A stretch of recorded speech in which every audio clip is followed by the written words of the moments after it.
Okay, no more arrowheads. You guys are getting sick of arrowheads, but it's my cousin Nick's wedding tomorrow, and in addition to whatever else I wanted to give him and his new bride at least one piece of jewelry because that's what I do, so why not, right? So, anyway, he's gonna get the arrowhead because I don't even know if he wears jewelry, and at least this way it'll be something where if I force him to wear it under threat of physical harm, at least he won't feel too terrible wearing this at least once.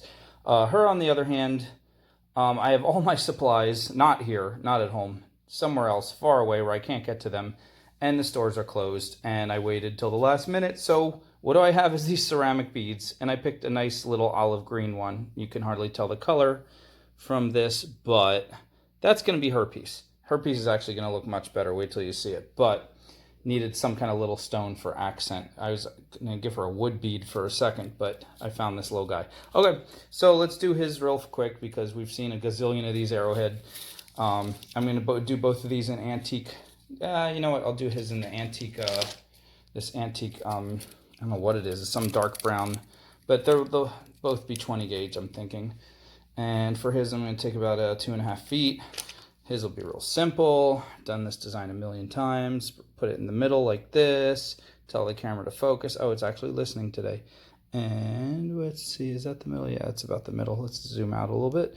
And just bend the two parts in around those little tiny parts. This is actually where, if this is an arrow, this would be the long spear part, that, the long stick part. And this is where the sinew would be wrapped around the arrowhead to connect it to the rest of the arrow.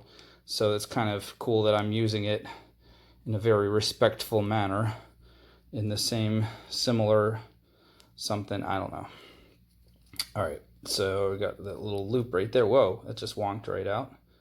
Let's see, what are we doing here, Mr. Loop? Let's just kind of fold him in half. There we go. Now we got him in a better spot where we want him. And let's just fold him down across the top. Like, where are we going with this? These strands just flipped over each other and I'm trying to separate them. Okay, there we go. Just fold them down across the top. We'll do one little teeny tiny loop right there, just to make it something. Some little teeny tiny something right there. And fold it over there and then back up. Okay, see that? All right, yes. Good, good, good. I just think we're gonna go back up across here to the very top and almost back into the crag part, and that's it. That's the end of it. He's a simple guy. We don't need anything fancier than that. It's probably too fancy as it is. All right, let's end it. So this is the face. We'll give him a scarf at the top, wrap it around and around till we're happy.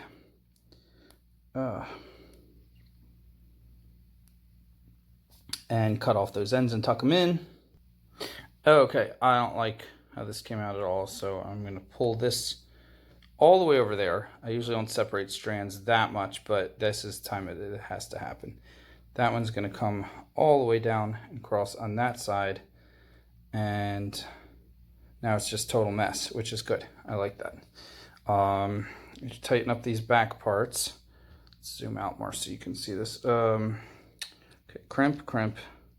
Just give them those little crimps. Crimp, crimp. All right. Now, what do we do with this mess? Of course, we add more crimps. What else would any normal person do? I think I'm just deciding which way I want to crimp it, clockwise or counterclockwise. Ooh, I like that already. I gave it like a really wild, because I crimped it so far. Let's go even farther with it. Look at that. That's cool. Let's do one more right there in between those two. See what we come up with. Look at that. Okay. Yeah, it's getting like this cool wavy thingamajigger. Okay. And wanted to get away from that loop over there. That's cool. All right, I'm feeling that. Needs to be tighter up in here. Pull it tighter there. This top band can get 2 crimps as usual. That one can be made stronger. Okay. Now this guy, this second strand, we got to do something similar with him. Yes. It looks good. Let's put one more right there. That's freaking weird, but hopefully he'll like it. Okay. Put it on a cord and he's done. Put on a cord of Froggy want a cortin. Oh, one more. I had to put one more. Yeah, that's cool. That's some cool wavy weirdness. You know, I'm going to make it even weirder, and I'm going to do these right here. Totally weird. Yes. Okay. All right. Let's get to hers. Hers is going to be the really pretty one. Just take this antique copper, a little bit brighter, a little bit more red. And I don't know, I don't want to go too crazy. I want to keep it simple. So I'm going to go about 2 feet. Might not even use it all. And this is just going to be the center bead. We're going to bring it to the middle. We're going to do our crimp. We're going to make a loop here at the top. And make a loop at the bottom too, because it's good to have a loop at the top and the bottom if you're going to do some random weirdness, because then you can always anchor stuff to either one of those loops. It's like this little thing out there like, hey, I can catch on to something and make it look pretty. And all right, we're going to bring this around and anchor it around this one.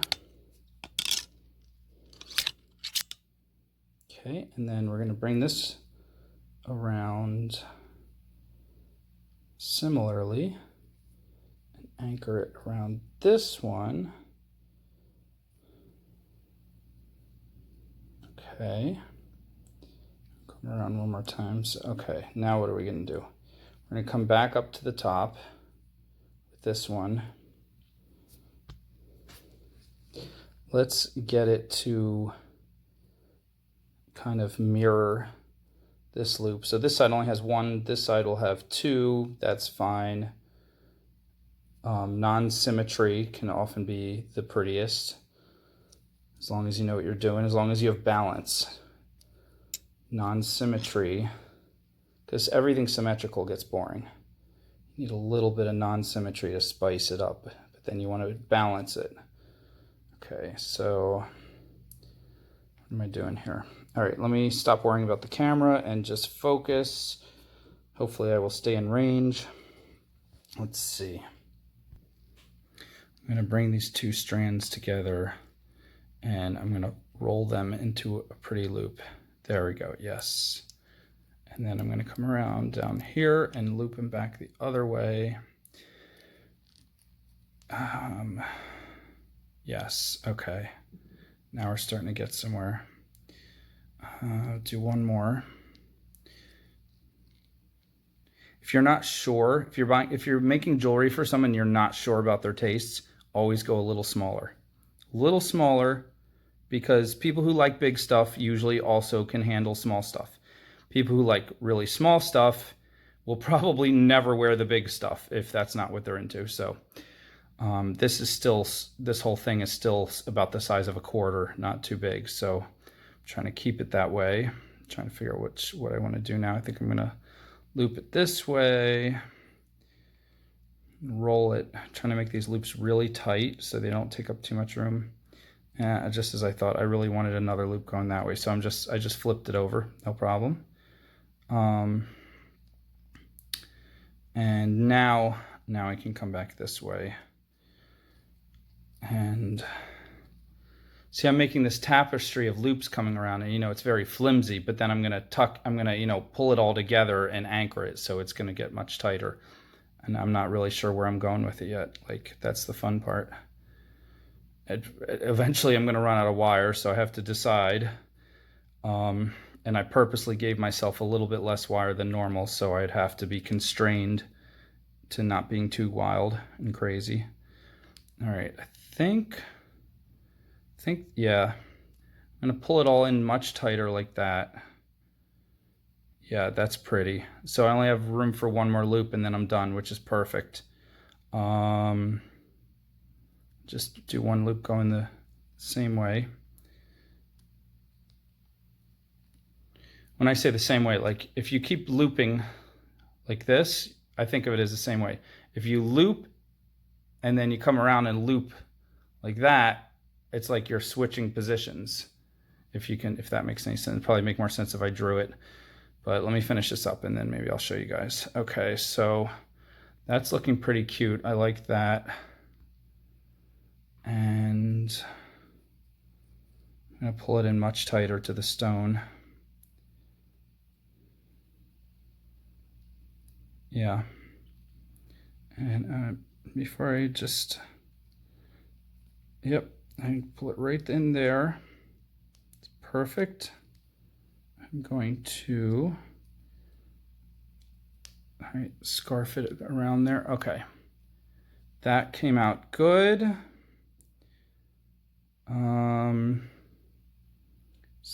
I think, do I end it? Yeah, I think I'm just going to end it. I'm not going to try to get too wild with it. If I had a little more wire, I might make this top loop a little higher to balance it out, but I'm going to balance it out by squishing everything, you'll see. So let's just tuck these guys in before we get in trouble and do anything too crazy with them. So we can cut them.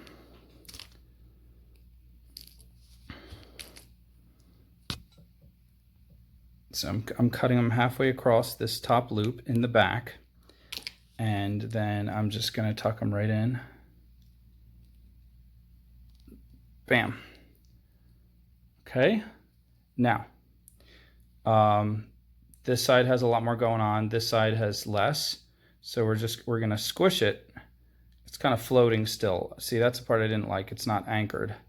So we're going to squish it around, kind of mold it like clay. That's the fun part about the 20 gauge is you can do a lot. It's strong enough to hold some structure, but it's soft enough that you can move it all over the place usually.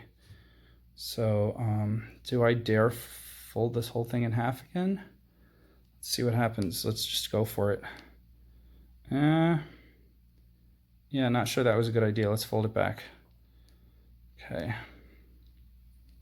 Now those two loops are kind of not in unison. They kind of wonked out. Let's just kind of, sculpt them back. Okay. Ugh. There we go. Just push that in a little more. I'm feeling that. And this is pretty much done. Now, it's acceptable for a lot of people. For me, it's a little bit too flimsy right there. It just needs the tiniest little touch of a wire to just anchor it. I should have anchored it at the bottom on my way around, but whatever.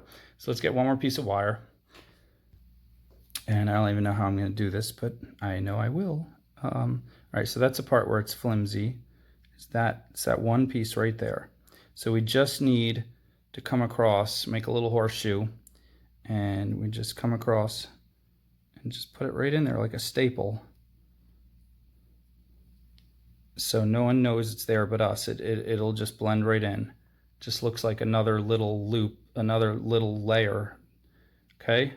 Now here's the part where on the back, we're going to twist it.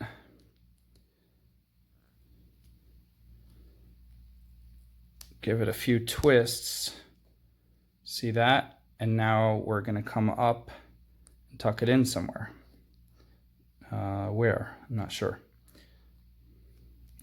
Should have made it a little bit longer maybe? Nah. We'll just go wrap it once around the top and we'll tuck it right in the same place we tucked the other two ends. See if we can do it. Can we do it? Oh yeah, barely. Just made it. Just made it. Grab them real tight, pull them around, and they're in. Boom. Now that top loop is very, come on, focus. There we go. That top loop is almost gone now right there. It's been wrapped. It wasn't big to start with, and then it got wrapped so much, but and that bottom loop is way bigger. But once we put the jump rings up here, some big sizable jump rings, it'll kind of even it out. So I think that is finished. Just gonna mold it a little more, make it shape the way we want. Yes, it's much stronger. Everything about it is much stronger. Just tweak a couple of the little loops, make sure they're just facing the way we want. I like the whole thing to be a little bit concave on the bottom with the edges touching the surface, because I feel like it just kind of lays flat against the person that way, against their collarbone or wherever. All right, let's give it the jump rings and we're done. I didn't have any jump rings that were the right color, the antique copper, so I made these teeny tiny little figure eights, and I didn't even have my round nose pliers, so they look a little bit not round. But I think if I link the bottom here and link the top ones to the cord, I think they could look pretty cool.